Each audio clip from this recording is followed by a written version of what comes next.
안녕하세요. 클라우디아입니다. 오늘은 주갑상 작가의 작품 겨울 5호사 준비했습니다. 소설 속 주인공은 대학 시절 사귀던 여자의 부고를 듣고 문상하는 대신 절길에서 만난 어떤 남자에게 자신의 이야기를 불쑥 털어놓게 됩니다. 그런데 이 행위가 어떤 동기에 의해 촉발되었는지 우리는 살펴볼 필요가 있는데요. 지금부터 소설 속으로 함께 들어가시죠. 겨울 5호사 조갑상. 언덕은 가팔랐다. 천둥치듯 물 떨어지는 소리는 멀어지고 바람이 귀를 울렸다. 쏟아지는 맞바람을 안고 언덕을 닿아오르자 이번에는 물천지였다. 저수지라기보다 큰 호수였다. 서민우는 그제야 자신이 선 언덕이 그대로 자연제방임을 알았다.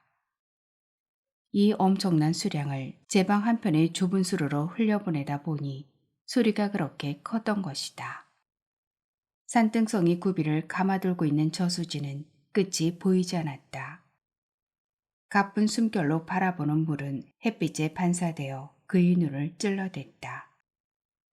물빛은 시리도록 푸르렀고 시선이 닿는 어디에서고 너울이 펄럭이고 있었다. 귀가 멍멍하고 코끝이 얼얼했다. 몸이 으스스 떨려오면서 한기는 물론 요의까지 느껴졌다. 이런 산골에서 물바다를 만나다니. 민우는 재채기를 터뜨렸다. 그가 입고 있는 양복은 허술해 보였다. 운제산 5호사라고만 적힌 안내판을 흘낏 눈에 넣고 그는 산등성이를 따라 난길로 몸을 돌렸다. 그런데 조금 떨어진 산등성이에 누가 앉아 담배를 피우고 있었다. 민우는 잠시 놀랐다. 같은 버스를 탔던 사내였다. 이리 와요. 사내가 소리쳤다. 민우는 애매하게 아는 체하며 걸음을 뗐다. 시간도 많을 텐데 담배를 한 대 하고 쉬어가요. 다음 버스는 3시에 도착해서 10분에 나간다는 걸 기사에게 미리 확인해 두었기에 그에게는 적어도 3시간의 여유가 있었다. 안내판을 보고도 종잡을 수가 없네요. 사내에게 다가가며 그가 말했다. 바로 저긴데 뭐.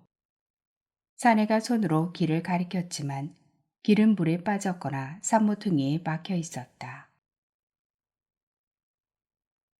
민우는 기왕 사내를 다시 만난 이상 담배를 한 대 피우고 일어서리라 마음먹고 조금 떨어져 앉았다. 바람에 성냥은 잘 켜지지 않았다. 어째서 호주머니에 라이터가 아닌 성냥이 들어있었을까? 외투를 입지 않은 것 하며 나오고 보니 모두가 허술했다. 라이터를 드릴까? 됐네요.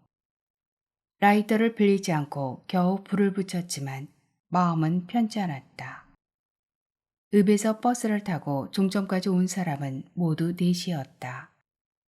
둘은 출로였고 나머지 둘이 민우 자신과 사내였다. 차에서 내렸을 때 언덕에서 지프차 한 대가 굴러내려왔다. 거기에는 스님 셋이 타고 있었다. 포장도 안 된 경사급한 언덕길을 내려온 지프에서 스님들이 내렸다는 것도 의아했지만 정작 그를 더 놀라게 한 것은 천둥치듯 쏟아지는 물소리였다. 몇십 미터나 좁기될 높이에서 쏟아지는 물이 그대로 싸늘하게 그의 가슴을 쓸어내렸다. 물 떨어지는 소리가 좁은 산골을 흔들어 놓고 있었다. 그렇게 잠시 혼이 빠져 있는 그에게 사내가 다가왔다. 읍에서 붙인다는 걸 깜빡 잊어버려 그러니 나가실 때 좀 붙여주시오. 사내가 내민 건 우표가 붙은 편지봉투 석 장이었다. 민우는 바지 호주머니에 찌른 손을 쉽게 뺄 수가 없었다. 입성으로 봐 사내는 이 동네 사람 같아 보이지는 않았다. 그러면서도 행동거지는 차 안에서나 내린 뒤에나 이곳에 아주 익숙해 보였다. 사내는 주홍색 파카에 청바지 차림이었는데 50줄이 넘어 보이는 나이에 어울리는 옷차림은 아니었다. 흰 운동화가 그런 느낌을 강조하고 있는지도 몰랐다. 그냥 놓기만 하면 되는데. 사내가 다시 말했다. 그제야 민우도 할 말을 찾아냈다. 나도 잊어버릴 수 있잖아요. 그러면서 그는 조금 웃어 보였는데 그쯤에서 사내가 허허 그렇군요 정도로 물러서 주길 바라는 마음에서였다. 사내는 아주 난감한 표정이 되었다. 마른 피부에 골격이 뚜렷한 얼굴이었다. 그럼 어쩐담? 저 양반들한테 부탁한다. 사내는 기색과는 달리 수월하게 몸을 돌려 스님들께로 걸어갔다. 바람 때문인지 큰 키 때문인지 걸음이 좀 허우적거려 보였다. 민우는 다시 시선을 돌렸다. 그래봐야 볼 것은 앞으로 흐르는 개천이거나 그 개천의 끝지점 위로 쏟아지는 물뿐이었다. 그는 마음이 바빴다. 절은 어디 있는가? 아무런 안내판도 없었다. 결국 스님들을 태운 지프차가 내려온 저 언덕 너머일 것이었다. 그는 버스가 어서 떠나주기를 바랐다. 마음이 바쁜 건 얼른 떠나지 않는 버스 때문이었다. 어쨌든 저 차만 가버리면 3시까지는 이곳에 잡혀 있어야 했다. 지금 다시 시내로 나간다는 건 말이 안 된다. 이게 오라 스스로 다짐하고 걸음을 옮기려던 참이었다. 절은 저 위요. 편지를 부탁했던 사내가 그의 곁을 지나치며 말했다. 민우는 또다시 놀란 상태로 네 하고 고개를 끄덕였다. 그러나 사내가 먼저 자기가 갈 방향으로 가고 있었기에 그는 그대로 멈춰 서 있을 수밖에 없었다. 저 사람은 저려온 사람일까? 편지를 붙여달라는 걸로 봐서는 그렇지 않을 것 같았다. 언덕 위에 마을이 있을 수도 있었다. 어쨌거나 그는 곧장 그 사내 뒤를 따라갈 마음은 없었다. 가게가 딸린 집이 2채 정도 눈에 들어왔다. 그는 가까운 곳으로 걸어갔다. 식욕은 없었지만 3시까지는 너무 긴 시간이었다. 먼지 낀 유리창 너머로 보니 과자 부스러기만이 보였다. 가게 아래는 탁자며 의자도 놓여 있었지만 사람은 보이지 않았다. 그는 소주 한 병 살까 하다 그마저 내키지 않았다. 이런 산골에 오느니 바다로 튄 구룡부 정도에서 술이나 마시는 게 낫지 않았을까? 읍으로 오는 버스에서도 했던 생각이었다. 그는 가게 문을 열지 않았다. 그리고 제법 거리를 두고 언덕을 올랐다 싶었는데 여기서 사내와 다시 마주친 것이다. 겨울 절구경 온 사람 치고는 차림이 허술하네요. 이곳이 원래 추운데요. 사내의 말에 민우는 자신이 추워 보이는구나 싶었다. 하기야 벌써 한 데서 1시간 넘게 서 있었으니 그럴 만도 할 것이었다. 내가 절구경 온 사람이라고 어디 써두었던가요? 절은 저 위라고 일러준 말이 생각나서 그는 그렇게 말했다. 나란히 앉아 그냥 담배 연기만 날릴 수도 없었다. 읍에서 버스 탈 때 물어보는 소리를 들었지요. 그러니까 사내는 그가 오천읍에서 노선 표시도 써붙여 놓지 않은 낡아빠진 미니버스에 오르면서 승객들 중 하나에게 절로 가는 차냐고 물어본 걸 새겨두고 있었다는 소리였다. 미루는 남이 행선지는 기억하는 사람이 자기 편지 붙이는 건 잊어먹었냐고 핀잔이라도 던지고 싶었다. 그보다 이 사내가 자기를 여기서 기다리고 있지는 않았나 하는 의욕이 슬며시 달려들었다. 자기같이 초행인 사람이야 규모가 엄청난 저수지를 보며 잠시 멈출 수 있지만 거리상으로 쉬어갈 만한 목은 아니었다. 어디 절근방에 마을이 있습니까? 마을이라고는 알 수 없어도 독립가옥은 몇 재 있어. 자장암으로 빠져 올라가도 있고 원유암 뒤에도 있고 나는 자장암 쪽이요. 사내는 이 동네 사람이었다. 저수지가 굉장하지요. 난 댐인가 했어요. 그럴 만도 하죠. 마을도 몇 개 있었다는데. 물 채운 지 오래되었나요? 그건 모르겠군요. 오래 사시지 않았나 보군요. 2년이 채 못 되었어요. 악산이라 그냥 밭농사는 안 되고 꿀도 치고 약초도 재배하죠. 혼자니까 그냥저냥 살 수는 있어요. 내 걸음으로 한 40분 걸리는데 차는 없어도 점심이나 같이 하실까요? 뜻밖의 제의였다. 셋이 자러 나가야죠. 그게 막차라는데. 하긴 굳으신 거는 좀 무리겠네요. 어떻게 알고 찾아오셨나요? 봄, 가을로 제법 법적되긴 합디다만 포항 사람들이 대부분인데. 그냥 어디 책에서 본 것 같아요. 미루는 일어서리라 마음먹었다. 어떻게라는 말에 신경이 쓰이기도 했다.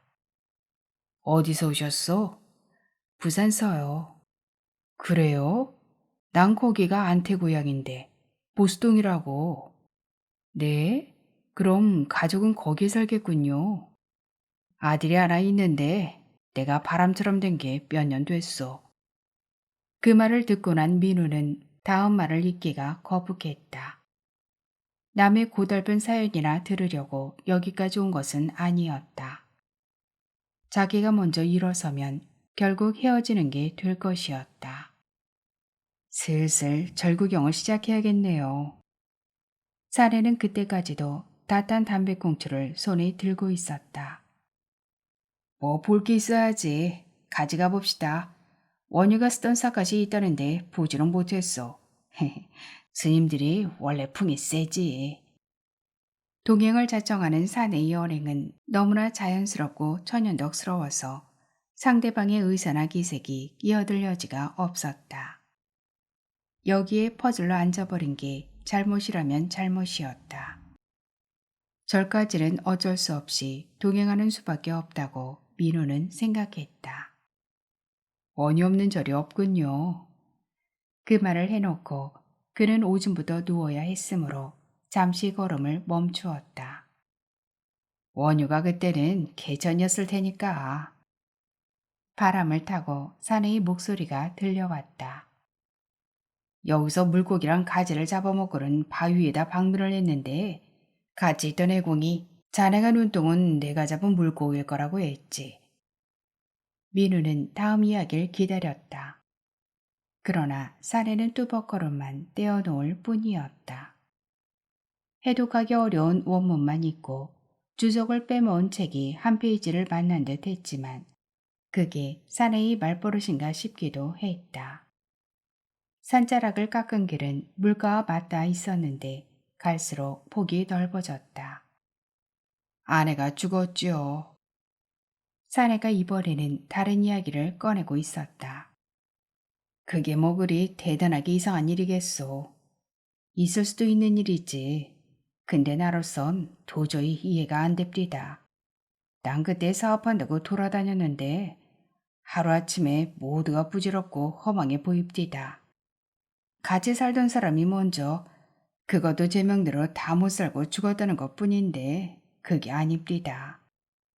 평소 죽음이라는 걸 생각해보지 않은 탓일 수도 있겠지만 어쨌든 세상이 달라 보입디다. 일수사견이라고. 저 물도 고기가 볼 때는 찝이고 인간이 볼 때만 물이고 하늘이 보면 보석이고 귀신이 보면 불이라. 귀신은 거꾸로 본다니까. 마음 하나 어떻게 먹느냐가 사는 것 그 자체가 아니냐. 그런 생각에서 빠져나올 수가 없었소. 사내는 목소리도 걸음도 하나 흩뜨리지 않은 채 어느새 말을 끝내고 있었다. 물이나 산을 스쳐 지나가는 바람소리만이 힘들거나 불규칙적이었다. 어떻게 들릴지 모르지만 난 선시라는 걸 쓰고 있어요. 쓰고 있다기보다 그냥 빠져 있는데 밤중에 이런 바람소리를 들으면 그냥 살도 뼈도 없이 내가 존재하는 것 같아요. 민우는 아무 말도 안 했다. 할 말이 없었다. 아내가 죽었지요. 라는 첫마디만이 생생했다. 그는 잠시 발 아래 찰랑이는 물을 보았다. 물살이 조금씩 모래흙을 적셔내고 있었다. 내가 여기는 왜 왔는고? 사내 말에 전염된 듯 그는 그렇게 자신에게 물었다. 이리 올라가면 자장암이요. 저기가 절이고. 사내가 가리키는 곳으로 오솔길이 나 있었다. 사내는 큰 길을 따라 계속 앞서 걸었다.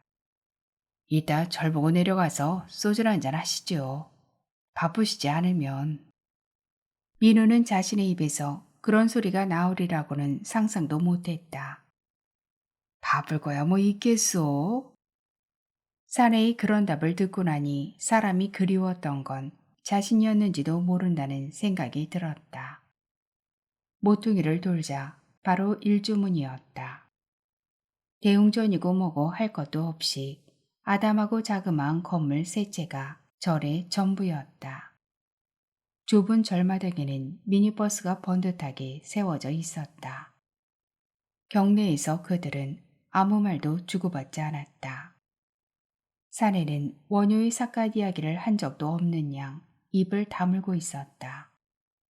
하긴 말을 건넬 시간도 거리도 없을 만큼 절이 좁기도 했다.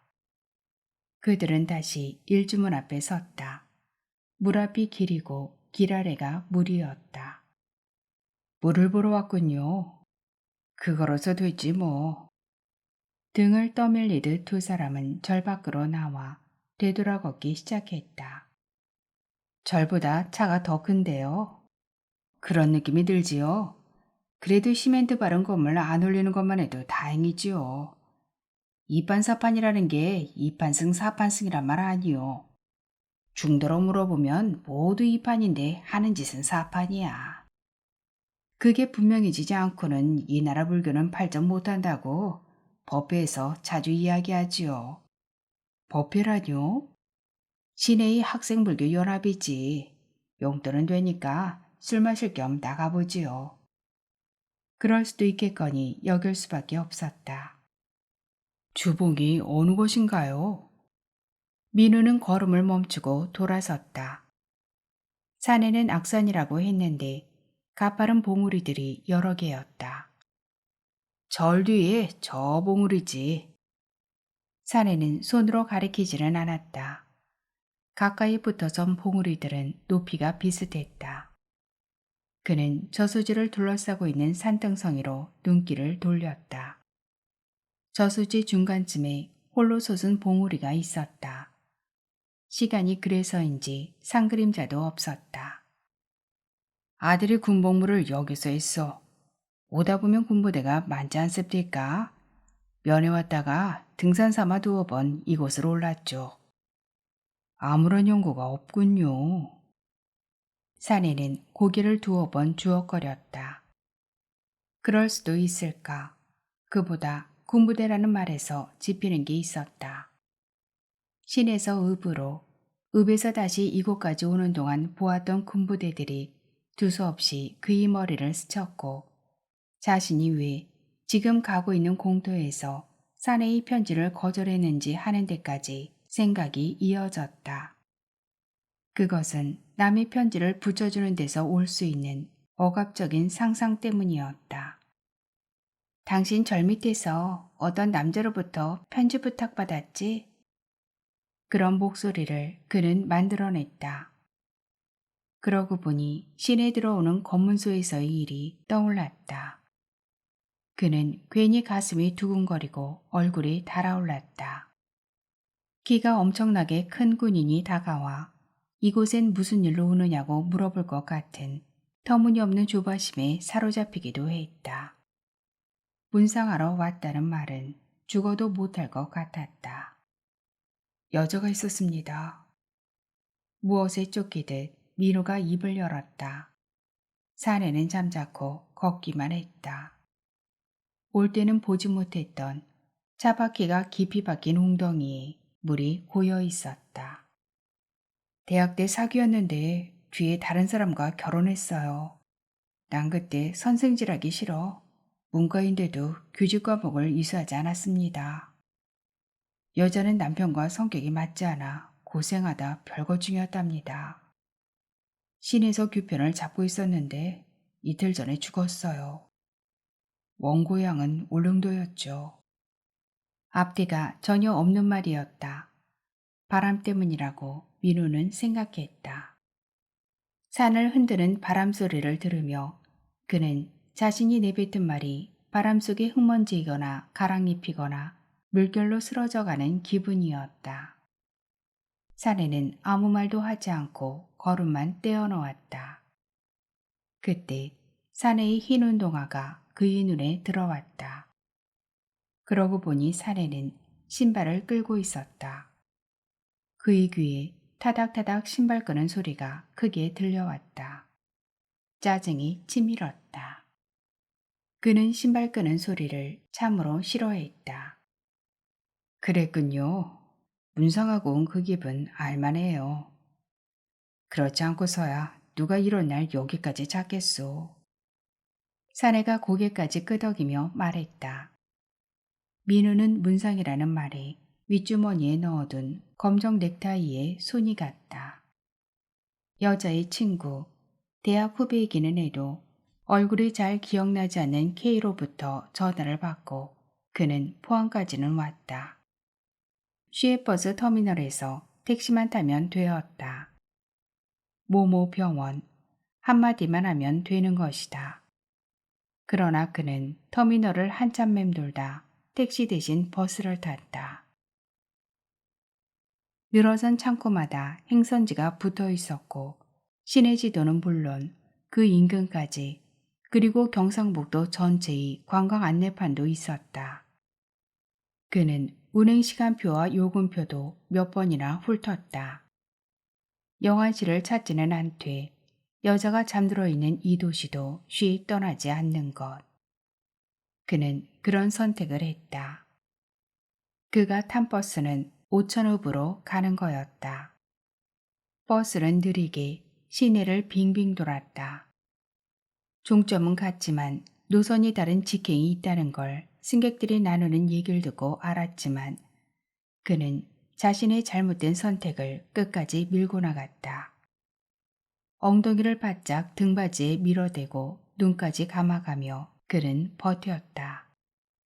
그리고 버스가 겨우 시외각으로 빠졌을 때 그는 그동안 참았던 자신에 대한 화를 이겨내지 못하고 눈물까지 찔끔 흘리고 말았다. 두 사람은 조금 전에 앉아 쉬었던 길목에 다다랐다. 소주나 한잔하면 몸이 좀 풀릴 거요. 어쩌면 기분까지도. 사내는 민우에게서 무슨 기색이라도 읽었는지 재우쳐 언덕을 내려가기 시작했다. 민우는 다시 한번 햇빛에 반짝이는 저수지로 눈을 돌렸다. 물러오른 차갑게 그의 가슴으로 밀려오고 있었다.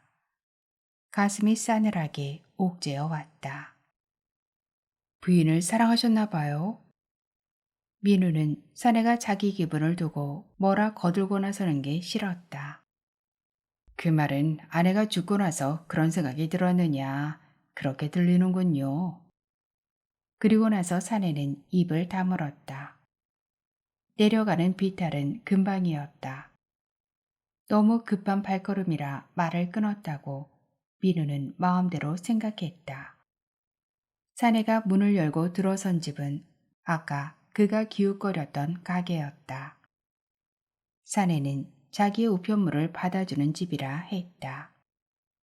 방에서 느릿하게 나온 노파가 수주병과 잔 2개를 먼저 내왔다.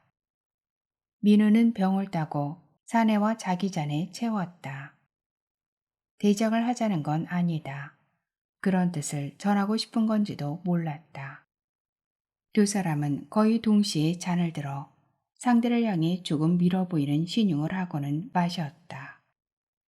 둘 다 반잔 못 미쳐 비웠다. 아내가 죽고 나서 내 마음을 사로잡은 건 내가 아내를 얼마나 사랑했는지 또는 지난 시간에 대한 후인이 하는 것보다 그저 맹물 같은 맹숭하면서도 끝없이 텅 빈 그런 심사, 무기력증에 빠졌다는 말로는 뭔가 부족한 그런 것이었어요. 결과를 말하는 거죠. 처음엔 강원도에 들어가 약초꾼을 따라다녔지요. 한 2년 뒤부턴 나 혼자 다니고 그러다 병이 옵디다. 온몸이 그냥 아픈 거요. 공기 좋은 산중에서 아프다니 이상하잖소? 결국 털고 나왔지요. 여기저기 떠돌다 문득 이곳이 생각납디다. 사내는 담배를 피워 물었고 민우는 남은 잔을 비웠다. 파산이 먼저든 아내의 죽음이 먼저든 알코올 중독에 생활 무능력자가 되었다는 그런 얘기군. 고개를 끄덕이며 민우는 그렇게 생각했다. 스님들이나 신부님들 수명이 우리가 생각하는 것보다 짧다는 얘기를 어디서 들은 것 같네요. 혼자 살기가 그만큼 어렵다는 것인데 우리 같은 범인들이야 더 말할 나이가 있겠어요. 마음도 그렇지만 생활부터 엉클어지기 마련일 텐데. 사내에게 듣는 얘기가 무엇이든 지금의 자신에게는 쓰잘데없는 것이라는 걸 알면서도 민우는 그런 말을 늘어놓고 있었다. 마음이야 제 자신이 붙드는 거고 생활? 밥을 해주는 여자가 있어요. 이유도 모르게 팔을 못 써 요양차 왔다가 움직이기 좋아졌는데도 떠날 생각을 안 해요. 다른 방을 쓰고 있는데 처음엔 사람들이 이상한 눈으로 보더니만 이제는 오해를 안 해요. 혹시나 신경통으로 고생하시는 사람이 있으면 이야기해요. 약초를 보내드릴게. 민우는 다시 한번 귀가 열리는 듯 했다. 이건 또 뭔가. 누가 수도자연하라고 했으며 금욕주의 냄새를 풍기길 기대했단 말인가. 그렇게 보이는 게 행세하기 편한가.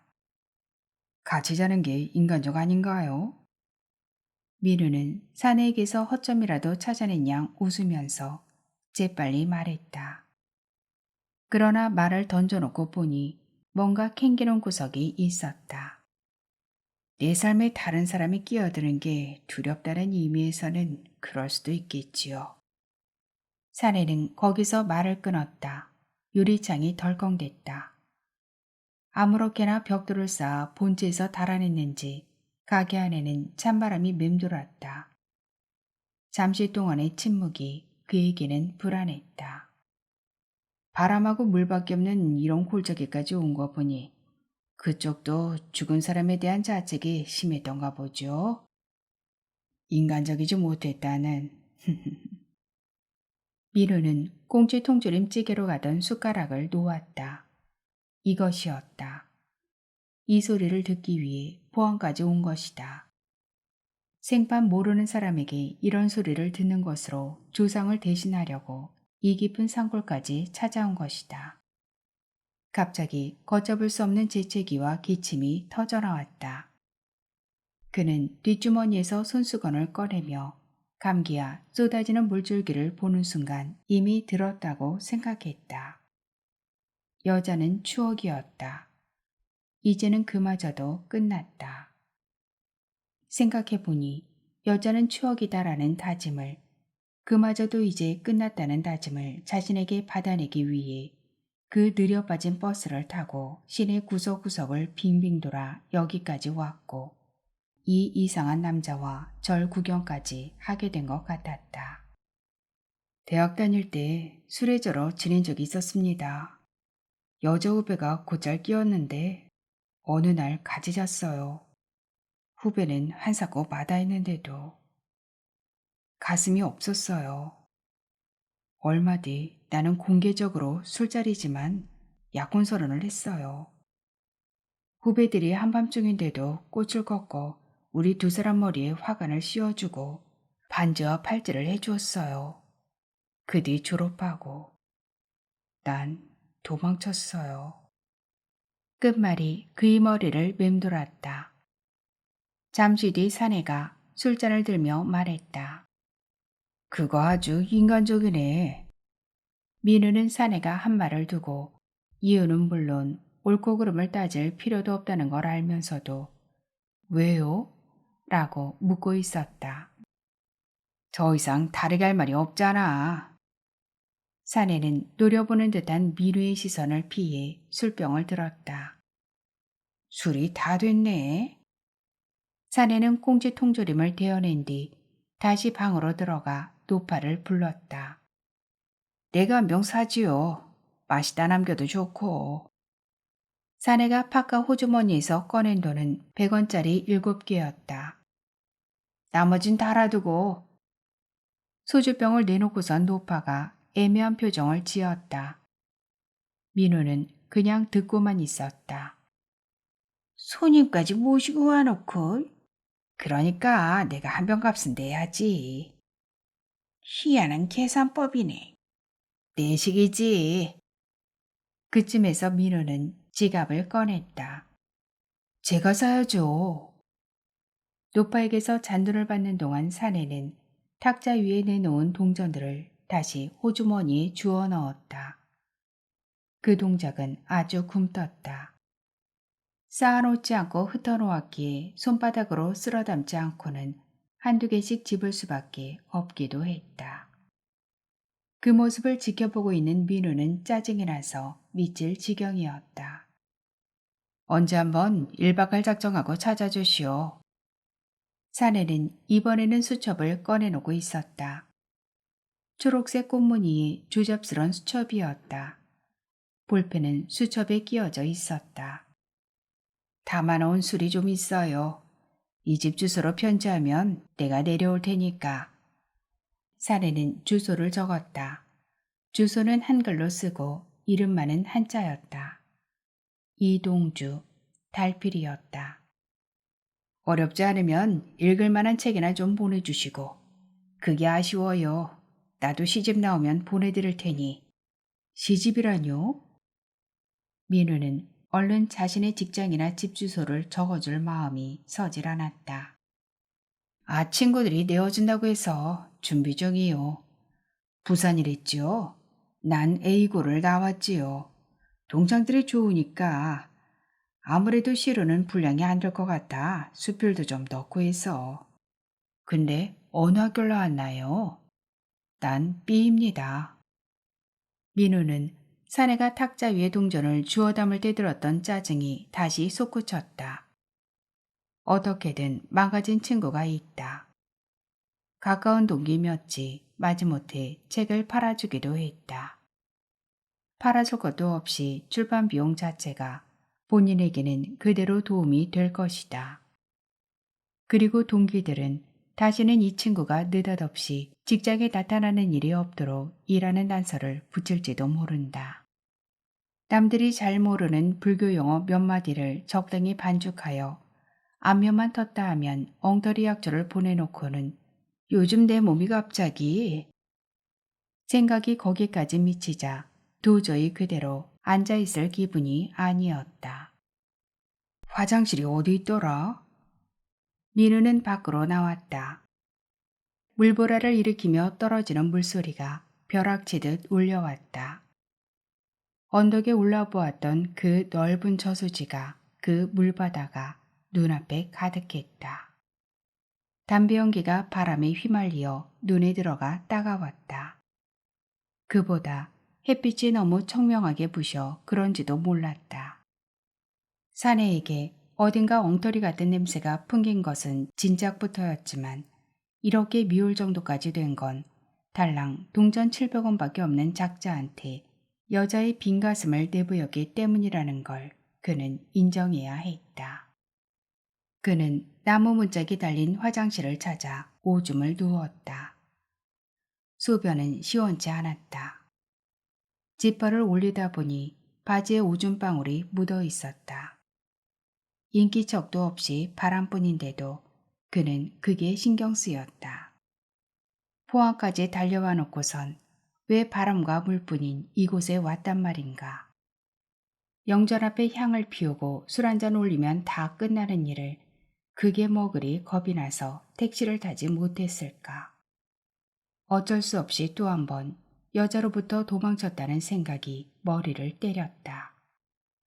술 한 잔 올리고 절을 하는 것으로 죽은 자는 죽은 자로 물러나는 것인데 그걸 놓치다니.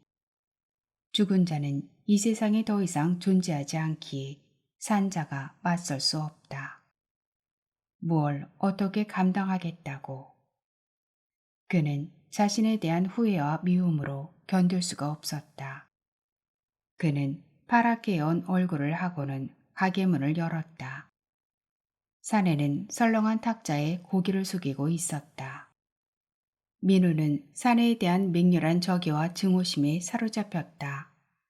자신이 계산할 걸 뻔히 알면서 왜 동전 나부랭이를 꺼내놓았는지 그것부터 따지고 싶을 지경이었다. 두어 잔씩 하면 차 시간가 얼추 맞겠군. 민우가 자리에 앉자 사내가 말했다. 그러고 보니 2시간 30분이 지나 있었다. 다른 사람들에게도 죽은 부인 이야기를 자주 하시겠군요. 그는 마음이 바빴다. 가끔 하지요. 근데 얼굴이 완전 얼었네. 예산할 시가 아니죠. 사내가 먼저 술잔을 잡았다. 내 경우엔 어쩔 수 없이 이렇게 사는 이유가 설명되어야 하니까. 사내는 잔을 반쯤 비웠다. 아까부터 확인한 사실이었지만 사내는 술도 몇 모금씩 나눠 마시는 데다 안주에는 거의 손을 대지 않고 있었다. 아까 했던 이야기 내가 처음이죠. 혼자 저를 둘러보고는 물가에 앉아 담배를 피우고 그래도 시간은 남을 테니 여기서 소주잔이나 기울이다 갈 수도 있었을 텐데 괜히 내가 나타나서. 하기야 선생이 내게 한 그런 이야기인 나 같은 사람에게나 할 수 있는 건지도 모르지. 내가 아직 선생 이름을 못 들었군요. 사내의 말이 다 옳다고 해도 민우로서는 그대로 인정해 버릴 수 있는 심정이 아니었다.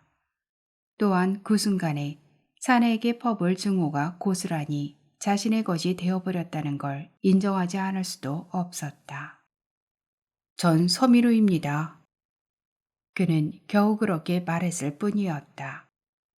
잔을 비우고 사내가 먼저 일어섰다. 민우는 쫓기듯 잔을 비웠다. 무슨 말로든 사내를 다시 주저앉히고 싶었다. 자고 가겠다고 말해버릴까? 그는 돌아선 사내의 종색 파카등을 바라보며 절망했다. 노파가 다시 방문을 열고 나왔다.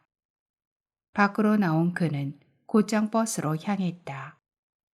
사내는 가게 문에서 몇 걸음 떨어져 서 있었다. 옆 가게에서 아주머니 둘이 보퉁이를 이고 나왔고 어디서 나타났는지 군인 둘도 보였다. 그는 차에 올랐다.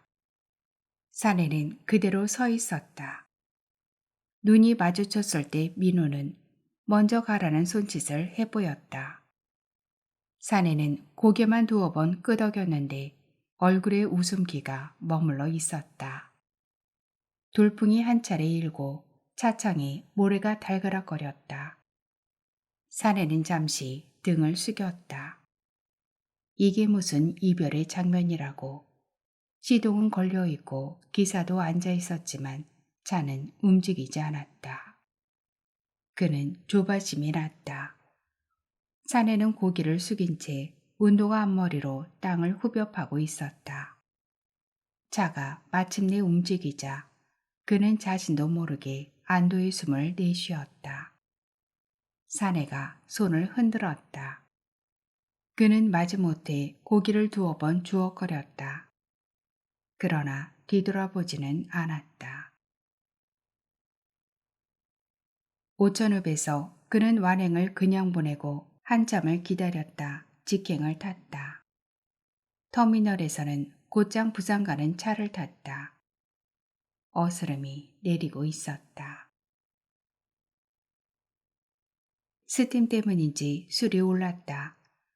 가슴이 갑갑하고 머리도 아파왔다. 그러나 그것은 순전히 감정상의 문제일 수도 있었다. 눈을 감지도 않았는데 두 손을 가지런히 가슴에 얹고 관숙에 누워있는 여자가 또렷하게 잡혀왔다. 그는 얼마든지 그런 모습을 눈에 담고 있을 수 있다고 생각했다. 여자는 두 손을 가슴에 모아지고 누워있다. 저수지를 바라보고 섰던 자신의 얼굴보다 더 파리하게 언 얼굴도 떠올릴 수 있다. 그러나 여자는 사라지고 엉뚱하게도 텅 빈 공터에서 고개를 숙인 채 하얀 운동화 압축으로 땅을 후벼 파던 사내의 모습이 떠올랐다. 그 나이에 청바지라니 주홍색 파카도 어울리지 않고 추워 보였다. 제법 손까지 흔들던 사내가 이제는 가소롭게까지 여겨졌다. 그는 의심하고 매도했다. 사내가 연출했던 이별의 장면조차 거부하고 싶었다. 그러나 사내는 사내대로 살아갈 뿐이다. 거기에 생각이 멈추자 그는 갑자기 엄청난 높이의 바위 앞에 코를 박고선 기분이었다. 뒤가 어긋나고 빈 구석이 보인다 할지라도 그 자신이 아무리 부정하고 의심해도 사내는 사내대로 살아갈 뿐이다. 사내가 무엇을 억압한 것도 여자의 이야기를 털어놓게 한 것도 아니었다. 아무도 없는 겨울 절길에서 만나 담배를 피우고 그냥 헤어질 수 있었는데 그렇게 되지 않았다. 사내는 늘 해오던 대로 자신의 이야기를 꺼냈을 뿐인데 그 자신이 덩달아 나섰다. 서미루는 사내와 보낸 시간이 세상의 어느 끝자락 같은 바람과 물만 가득한 골짜기 절길에서의 동행이었기에 있을 수도 있는 일이라는 걸 쉽게 받아들이지 못하고 있었다. 사내가 지어 보였던 이별의 장면조차 가식이라고 지워버리려고 애쓰는 이상 자신이 여전히 봉구 쏟은 가슴 두 개만을 필요로 하는 남자로 남게 될 것이라는 생각에 그는 식은땀이 났다. 밖은 어둡고 차 안에는 불이 들어와 있었다. 자세를 고쳐 앉으면서 유리창에 비친 자신의 얼굴을 언뜻 본 그는 서둘러 커튼을 쳤다. 조갑상 작가는 1949년에 태어나 중앙대학교 문예창작학과와 동아대학교 대학원을 졸업하고 1980년 동아일보 신춘문예에 단편소설 혼적기가 당선되어 작품활동을 시작했습니다. 단편집으로는 다시 시작하는 끝, 길에서 형님을 잃다, 장편소설로는 누구나 평행선 너머의 사랑을 꿈꾼다, 산문집으로는 이야기를 걷다가 있습니다. 서라벌 문학상, 만해 문학상, 이주홍 문학상, 요산 문학상, 부산소설 문학상을 수상한 바 있습니다.